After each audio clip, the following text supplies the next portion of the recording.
Single ડિજિટમાં, ટકા ન કહેવાય પણ સિંગલ ડિજિટમાં આવી ગયું. એટલે બનવા જોગ છે અને પાછો સ્વિંગ આવશે.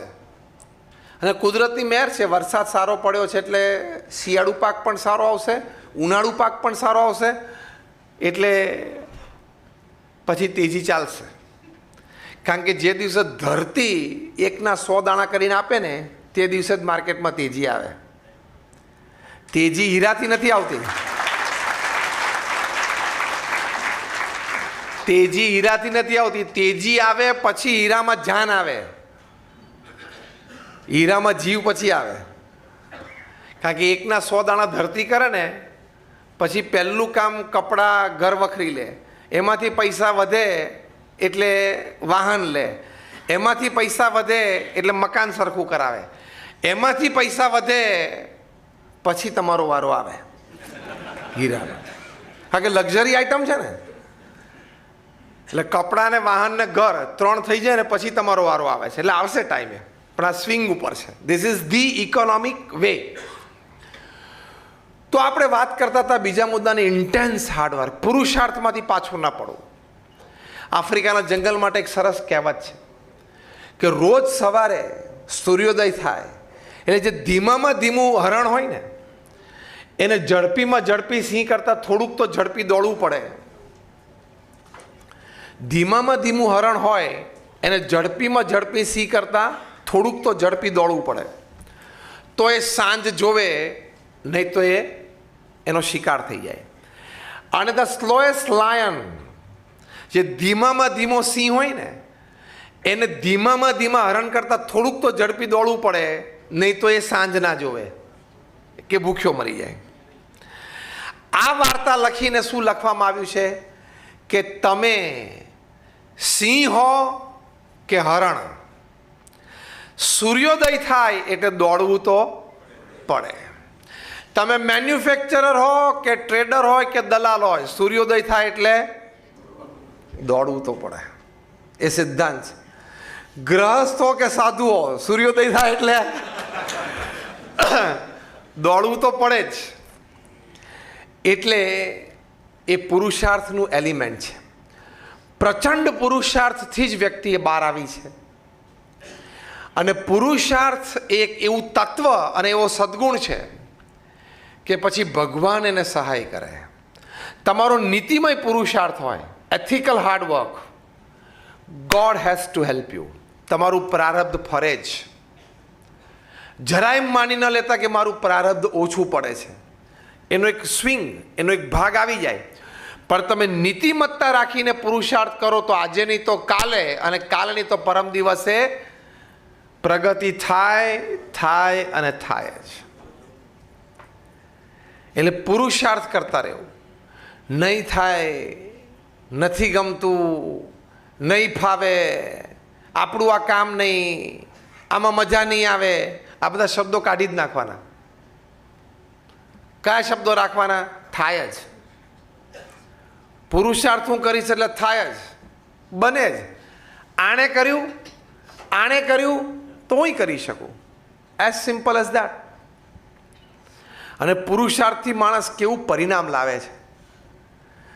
દુનિયામાં કોઈ પણ ક્ષેત્રમાં તમે જુઓ, નીતિમય પુરુષાર્થ કર્યો તો વ્યક્તિએ કેટલી પ્રગતિ કરી.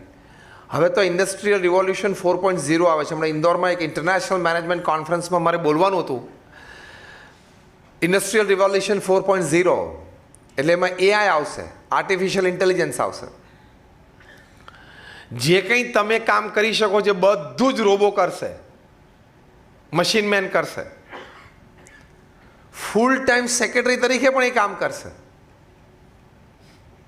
એ આર્ટિફિશિયલ ઇન્ટેલિજન્સ એઆઈ આવશે. અને આખી દુનિયાની પહેલી મોટી યુનિવર્સિટી અબુધાબીમાં ના શરૂ થઈ આર્ટિફિશિયલ ઇન્ટેલિજન્સ. એટલે તમે સમજો ને, મશીન જ પણ એ માણસના જ આકારમાં. ખાલીમાં તમે ફીડ કરો, બધું જ એ કરી શકે. તમને સજેશન પણ આપી શકે પૂર્વ અનુભવ પરથી. બહુ જ વિકાસ થશે આર્ટિફિશિયલ ઇન્ટેલિજન્સનો. હવે એમાં જો તમે માણસે પુરુષાર્થ કર્યો તો ત્યાં સુધી પહોંચ્યો. એક દિવસ માણસને મન થયું કે આ ઉપર થાળી જેવું ચમકે શું, તો કે ચંદ્ર કહેવાય, ચલો ત્યાં જઈએ. પહોંચી ગયો. દરિયો જોઈને એમ થયું કે આ નીચે શું હશે, શું આ ઊંડો કેટલો હશે. લાઈન મારો ને ડૂબકી. તો જઈ આવ્યો નીચેથી કાઢી આવ્યો. પછી કે ધૂળ થોડીક ખોદું, હજી વધારે ખોદું તો કે હજી વધારે ખોદું તો બધું કાઢ્યું કે નહીં? કોલસાથી માંડીને હીરા કાઢ્યા કે નહીં? હજી હીરાને, હવે આ સ્ટેટમેન્ટ તમે યાદ રાખજો, બહુધા તો આપણી પેઢીની પછીની પેઢી તો જોશે જ. હીરાની કિંમત પ્લાસ્ટિક જેવી થઈ જાય એવી આઈટમો પણ હજી અંદર પડી છે, નીકળશે હજી. કે એની સામે હીરો કેવો ગણાશે? અત્યારે હીરાની સામે કોલસો કેવો ગણાય છે, કે પ્લાસ્ટિક કેવું ગણાય છે, એવું એ આઈટમની સામે હીરો ગણાશે. એટલી મોંઘી આઈટમો પણ ભગવાન અંદર મૂકી છે, પણ એનો ટાઈમ નક્કી કર્યો ત્યારે નીકળશે. તમારે બધાની જિંદગી પૂરી થઈ જાય ત્યાં સુધી ના નીકળે તો સારું.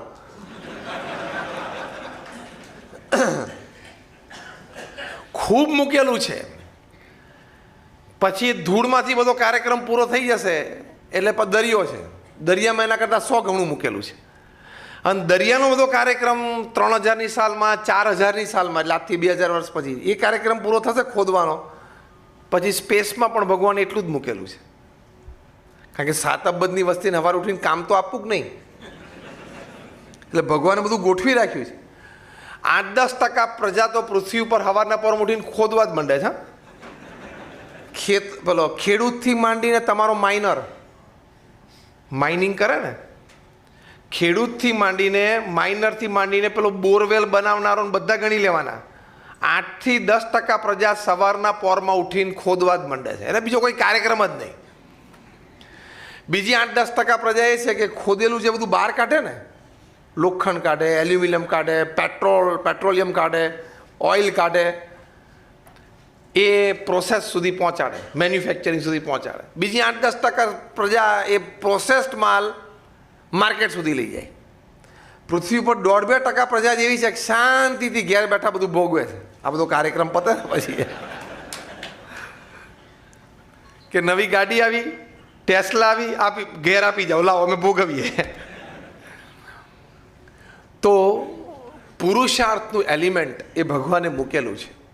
બધું જ ધરતીમાં અને પાણીમાં ભગવાને મૂક્યું. પછી માણસને બુદ્ધિ આપી કે હવે તું ખોદીને બહાર કાઢી અને આમાંથી 2 ભેગું કર, 3 ભેગું કર, ઓછા વત્તા પ્રપોર્શનમાં ભેગું કર, નવી આઈટમો બનાવ અને તારોય ટાઈમ પાસ થાય 70-80 વર્ષનો પૃથ્વી ઉપર, તારોય મગજ બગડે નહીં, થોડુંક ખાઈ પીને આનંદ કરી લે. એટલું બધું ભગવાને ધૂળમાં મૂકેલું છે. એટલે પુરુષાર્થનું તત્વ એ ભગવાને મૂકેલું છે. પુરુષાર્થમાંથી કોઈ દિવસ પાછા ન પડો.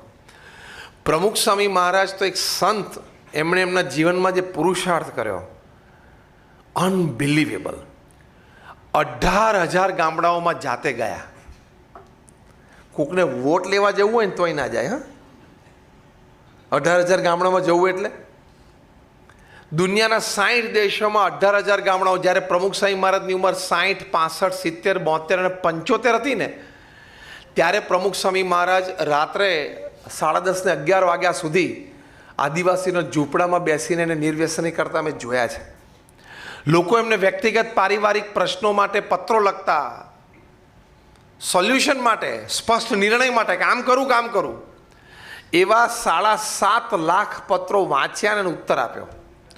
એટલે 45 વર્ષ ગુરુપદે રહ્યા એટલે રોજના 70 પત્રો વાંચવાના અને એનો ઉત્તર આપવાનો. રોજના. અમથું ફરી જાય, ગાંડો થઈ જાય માણસ. સવાર બપોર સાંજ એમ 500 વ્યક્તિઓને વ્યક્તિગત મળીને એનો પ્રશ્ન સાંભળતા, એનો સુઝાવ આપતા અને આશીર્વાદ આપતા. એવા 2 મિલિયન 20 લાખ લોકોને વ્યક્તિગત મળ્યા. 1200 મંદિરો બનાવ્યા 45 વર્ષમાં. એટલે દર વર્ષે કેટલા થયા? 25. દર વર્ષે 25 થયા ને, એટલે 52 અઠવાડિયામાં 25. એટલે દર 15 દિવસે એક.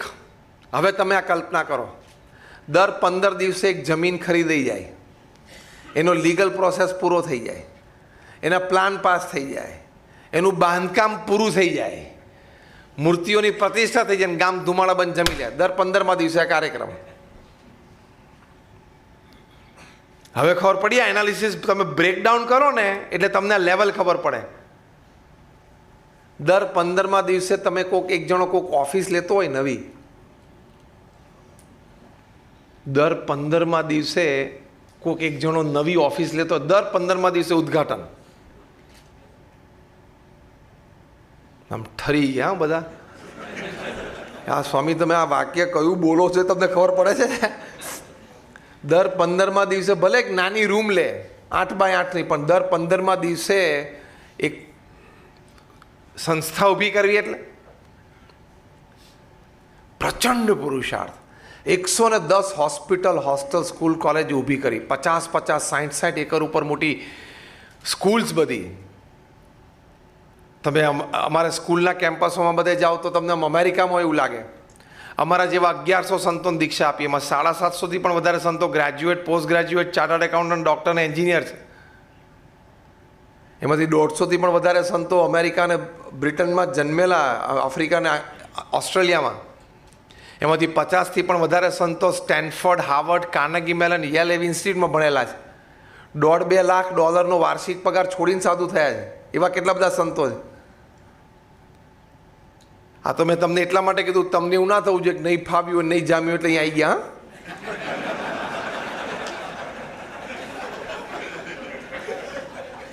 સંતોને જોવે ને એટલે લોકોને તો આને બહુ ફાવ્યું હોય એવું લાગતું નથી.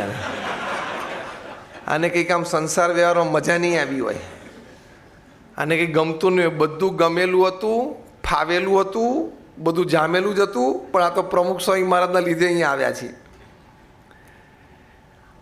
તમારા 2 જ સંતાન હોય ને બેયને મોટા કરતા 20 વર્ષના કરતા સુધી તો તમે મા બાપ લગભગ 5-10 વખત હાથ પછાડીને બોલો કે આના કરતા તો તું બોલો, વાક્ય પૂરું કરો, વાક્ય પૂરું કરો. આના કરતા તો તું, ઘણા બધા વાક્યો હોય છે ને.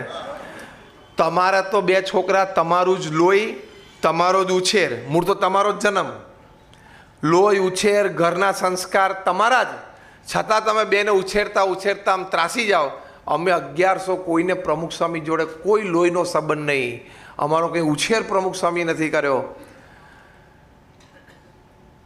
તોય પ્રમુખ સ્વામી મહારાજ અમને 1100ને સાથે રાખી શકે, પ્રેમથી, લાગણીથી, સંપથી, સુરતભાવથી. કેટલી મોટી વાત કહેવાય.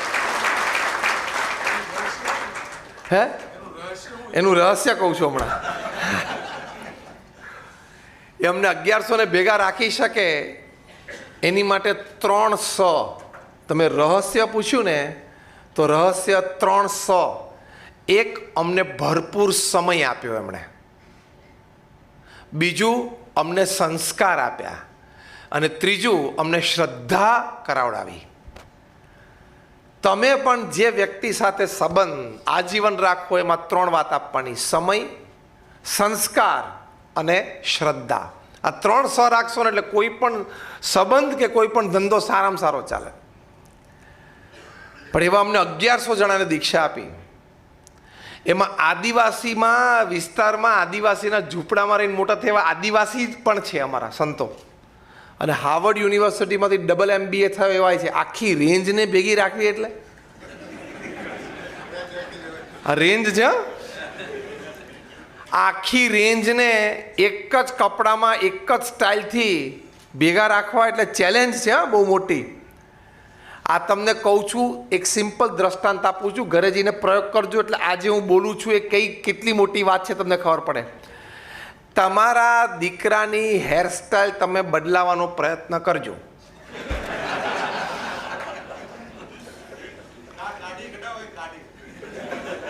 હા, દાઢી કદાચ એ રાખતો હોય, ફ્રેન્ચ કટ રાખતો હોય, કે જે એની ઈચ્છા હોય રાખતો હોય. આપણે એ રાખે ન રાખે સાથે કોઈ નિસ્બત નથી. એનું જીવન છે, પ્રેમથી જે રીતે જીવતો હોય એ રીતે પ્રેમથી જીવવાની ના નથી. આ તો હું તમને પ્રયોગની દ્રષ્ટિએ કહું છું. અને આ વાતનો મહિમા સમજો તમે એટલે કહું છું કે પ્રમુખ સ્વામી મહારાજ અમને 1100ને ભેગા એક સિસ્ટમમાં રાખે છે. તમારો તો પોતાનો જ દીકરો છે, એની હેરસ્ટાઈલ ખાલી બદલે કે બેટા જરા હેરસ્ટાઈલ આપણે બરોબર નથી, છે બદલને, એવું એને એકવાર કહી તો જોજો. હું તો કહું છું હિંમત ના કરતા, કારણ કે કંઈક જો થઈ ગયું ને બોલી ગયો ને તો કાયમ માટેની બધી મર્યાદા તૂટી જશે. તો પ્રમુખ સ્વામી મહારાજે અમારા 1100ની હેરસ્ટાઈલ લાઈફ ટાઈમ બદલી કાઢી. એ બહુ મોટી વાત નથી. આ હેરસ્ટાઈલ તો નીતિમય શ્રદ્ધા રાખીને પ્રચંડ પુરુષાર્થ કરો તો આટલું મોટું કામ. કોર્પોરેટ મેનેજમેન્ટમાં તો એમ કહેવામાં આવે છે it is easy to run 10 corporates than an NGO. તમે 10 મોટી કંપનીઓ ચલાવી શકો, પણ આ BAPS જે સંસ્થામાંથી આવે એ સંસ્થા, એ લેવલની એવડી મોટી સંસ્થા એ ચલાવવીને એનાથી અઘરી છે. કારણ કે તમે જે કંપનીઓમાં કામ કરો છો ને ત્યાં તમારે આર્થિક વહીવટ મુખ્ય છે. એમાં પે એન્ડ સ્માઇલ રિલેશનશીપ હોય કે તમારા શેઠને તમારું કામ ગમે છે એટલે શેઠના ચહેરા ઉપર સ્માઇલ છે અને તમને પગાર આપે છે. બરાબર? તમને તમારા શેઠનો પગાર ગમે છે એટલે તમારા ચહેરા ઉપર સ્માઇલ છે. જે દિવસે પગાર નહીં ગમે એ દિવસે વિંગ બદલાઈ જશે. ભારત ડાયમંડ બુર્સની વિંગ બદલાઈ જશે. આમ એમાંથી બીમાં જતો રહેશે, બીમાંથી સીમાં જતો રહેશે. કારણ કે બધું ભેગું જ છે. હા, તરત આમ ચાલવા મળશે. એટલે એને શું કહેવાય? Pay and smile. પગારમાં પે કરે છે, પેલો કામમાં પે કરે છે. અમે જે NGOમાં કામ કરીએ છીએ એમાં સર્વ એન્ડ સ્માઇલ, સેવા કરવાની અને ચહેરા ઉપર આનંદ રાખવાનો અને આજીવન ખુશ રહેવાનું. કોઈને પગાર નહીં. અમે સંતો, અમે પૈસા નડતાય નથી, કોઈ બેંક એકાઉન્ટે નથી. એવી રીતે NGOમાં કામ કરવું, સંસ્થાઓમાં કામ કરવું એ બહુ જ અઘરી વાત છે. અને એ પણ આજીવન ટેક લઈને કામ કરવાનું. હા, વન વે છે. એવી રીતે આ સંસ્થા ચલાવી, પણ એમાં આ મોટો સદ્ગુણ નીતિમત્તા અને પ્રામાણિકતા, શ્રદ્ધા રાખીને પુરુષાર્થ કરવાનો. હમણાં ગુરુવરી મહંત સ્વામી મહારાજને એક વ્યક્તિએ પત્ર લખ્યો કે 4-5 વેપાર બધા ભેગા થઈ ગયા, ખોલતા તો ખોલી નાખ્યા, પણ હવે ભાર બહુ રહે છે મગજ ઉપર. તો તમે એક વાક્યમાં ઉપાય આપો. મહંત સ્વામી મહારાજે એક જ વાક્ય લખ્યું. આમે એ તો બહુ મિતભાષી છે, ઓછું બોલે છે. મહંત સ્વામી મહારાજે લખ્યું કે ધીરજ રાખીને મંડ્યા રહેવું એટલે બધા કામ થશે. કેટલી સરસ વાત છે આ! ધીરજ રાખીને મંડ્યા કરવું. તમે પેલો કરોડિયો ચડે ને, તમે એને પાડો એટલે પછી શું કરે? નીચે પડીને તરત પહેલું કામ શું કરવાનું? ચડવાનું ચાલુ. તમે જોજો ને 10 વાર પાડશો ને 10 વાર 11મી વખત ચડશે. એ કોઈ દિવસ એમને કહે હવે આપણાથી નહીં થાય. એ થાય જ. તો એ બીજો મોટો સદ્ગુણ છે કે પ્રચંડ પુરુષાર્થ હંમેશા કરતા રહો. એક બહુ જ મોટા સંગીતકાર હતા, બીથોવન નામ હતું. એ 2 હાથે પિયાનો વગાડતા હતા. પહેલી વ્યક્તિ જે 2 હાથે વગાડતી હતી. ન્યુયોર્કમાં ત્યાં એમની લાઈવ કોન્સર્ટ હતી. RCMHમાં, રેડિયો સિટી મ્યુઝિક હોલ, દુનિયાની સૌથી પ્રતિષ્ઠિત વેન્યુ કહેવાય. 6 માળની ગેલેરી છે. ઓડિયન્સની સામે, સ્ટેજની સામે 6 માળ છે. તમે અહીંયા દાદરમાં અમારા મંદિરે પાછળ યોગી સભાગૃહમાં આવ્યો ને તો એ 3 લેયરનો કહેવાય. આ 6 લેયરનો છે. મર્સિડીઝ કે પેપ્સી કે કોક જેવી મોટી કંપનીઓને હું પ્રોડક્ટ લોન્ચિંગ ને બધું ત્યાં થતું હોય. ત્યાં ચાર્લી ચેપ્લિનથી માંડીને બધાએ પરફોર્મ કર્યું છે. એ RCMHમાં, રેડિયો સિટી મ્યુઝિક હોલમાં બીટોવને વગાડ્યું અને 6000ની કેપેસિટી છે ઓડિટોરિયમની. Packed auditorium. અને બધા મંત્રમુગ્ધ થઈ ગયા અને તાલીઓ પાડીને સ્ટેન્ડિંગ ઓવેશન પર આવી ગયા. કાર્યક્રમ પત્યો એટલે પ્રેક્ષક ગણમાં એક એમનો ચાહક, એમનો ફેન બેઠેલો. એ દોડીને સ્ટેજ ઉપર આવીને બીટોવનનો હાથ પકડ્યો કે સર. બીટોવન કે શું? કે સર હું પણ પિયાનો વગાડું છું. બહુ સારી વાત કહેવાય. પેલો કે સર પણ મારી ઈચ્છા છે કે મારે તમારા જેવું વગાડવું છે. સર કે સારું, એમાં શું, વગાડાય. ઠંડા કલે જે બીટોવન જવાબ આપે. પેલો કે સર પણ હું તમારી જેવું વગાડી શકું? બીટોવન કે પહેલાં તું વિશ્વાસ રાખ કે તું મારા જેવું વગાડી શકીશ. તું આ શંકા મનમાં ન રાખ. Don't doubt your self. તો કે સર પણ તમારે જેવું વગાડું? તો કે વગાડી શકે. તો કે સર એક ટીપ આપો ને, એટલે કે એક માર્ગદર્શન આપો ને કે તમારે જેવું મારે વગાડવું હોય તો. એ પણ અહીંયા ન્યુયોર્કમાં, એ પણ RCMHમાં, એ પણ લાઈવ પરફોર્મન્સમાં, લાઈવ કોન્સર્ટમાં. Sir give me a tip, એક ટીપ આપો. બીટોવન કે ટીપ બહુ સિમ્પલ છે. તો કે સર કોને? બીટોવન કે 18 કલાક રોજના 40 વર્ષ, 41મા વર્ષે વગાડીશ. મારા જેવું વગાડવું હોય સિમ્પલ, રોજના 18 કલાક વગાડવાનું 40 વર્ષ સુધી, એટલે 41મા વર્ષે તું મારી જેવું વગાડીશ. એ કક્ષાએ પુરુષાર્થ વગર પહોંચાતું જ નથી. પ્રચંડ પુરુષાર્થ. તમે શું પછી કહીશું નહીં, પછી એમાં કશું ના હોય. એક્શન ખબર પડી ગઈ તમને? એક તો તમાકુ ચોડે, બગાસું ખાતો હોય, અને પછીની એને ખબર નથી એટલે કોકને પૂછ્યા શું પછી શું ચાલે? કશું નહીં, તારે કંઈ કરવાનું જ નથી, તારે આખી જિંદગી આમાં જ કરવાનું છે.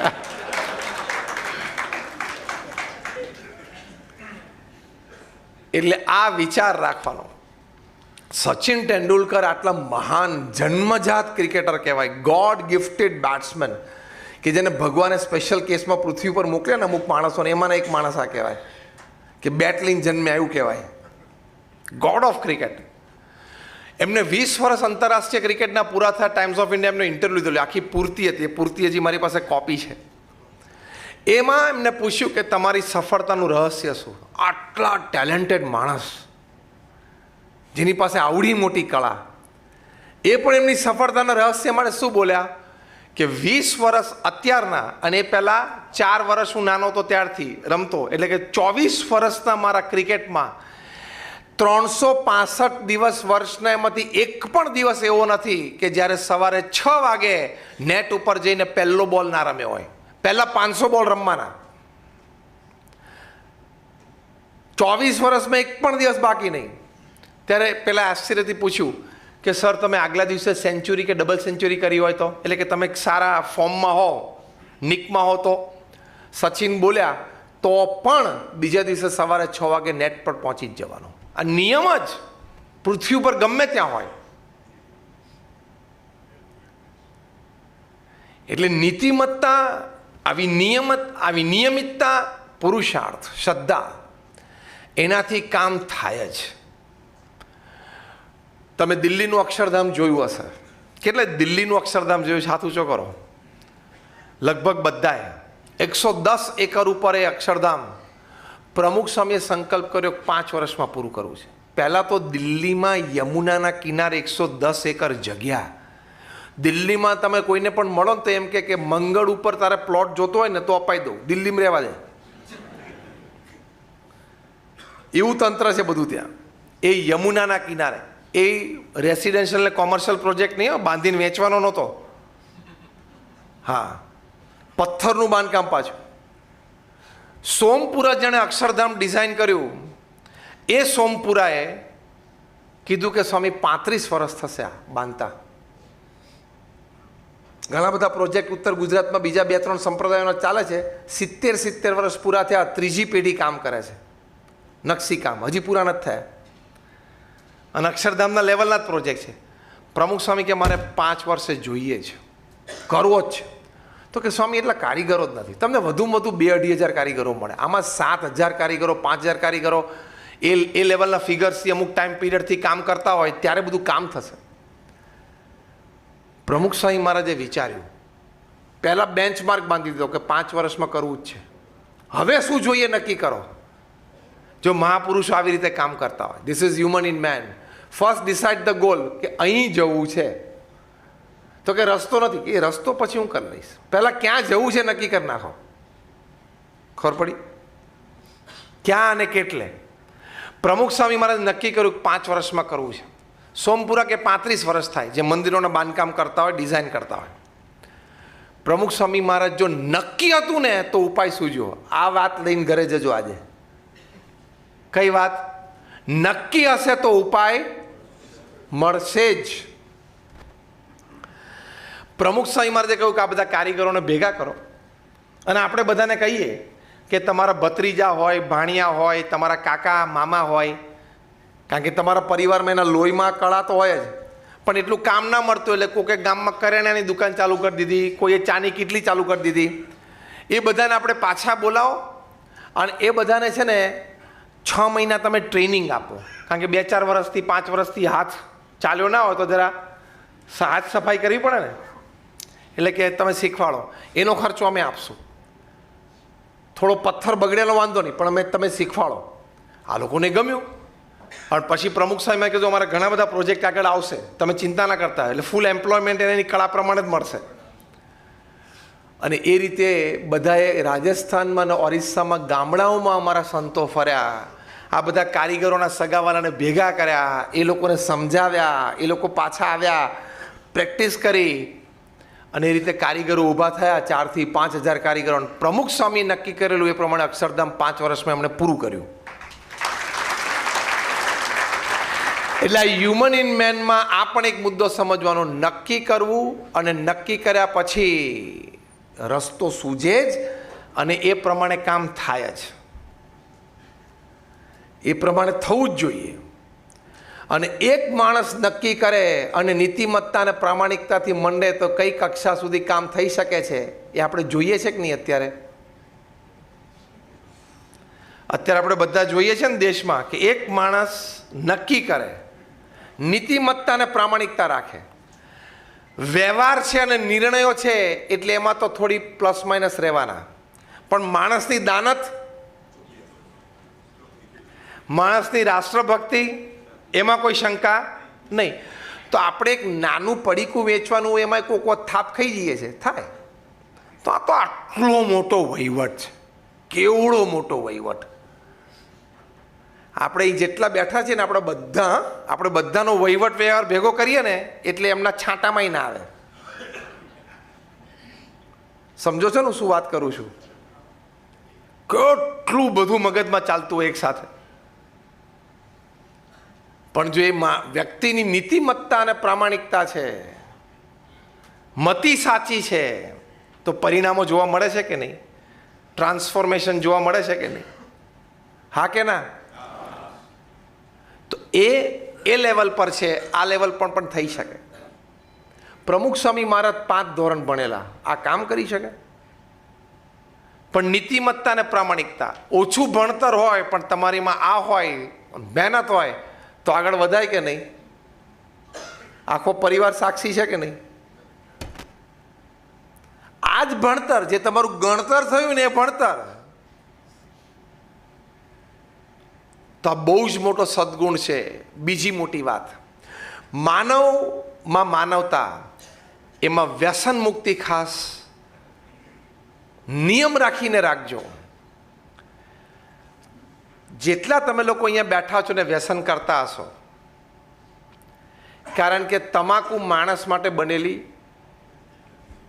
હા કે ના? બોલો. કારણ કે માણસ માટે બનેલી હોય તો પૌષ્ટિક થવી જોઈએ ને, તમને શરીરમાં કંઈક 2 તત્વ સારા આપવા જોઈએ ને. એના બદલે તો કેન્સર કરે છે. ભારતમાં રોજ, આપણા દેશની વાત કરું છું, ભારતમાં રોજ 2,000 લોકો ટબેકો રિલેટેડ કેન્સરથી મરે છે. એટલે જે કેન્સર તમાકુથી થાય, એટલે દર કલાકના 82 જણા. આપણે આ પ્રવચનની શરૂઆત કરી લગભગ 40 મિનિટ થઈ. આપણે હવે 10 મિનિટમાં આ પ્રવચન પૂરું કરશું. 40 મિનિટ થઈ, લગભગ 60 થી 65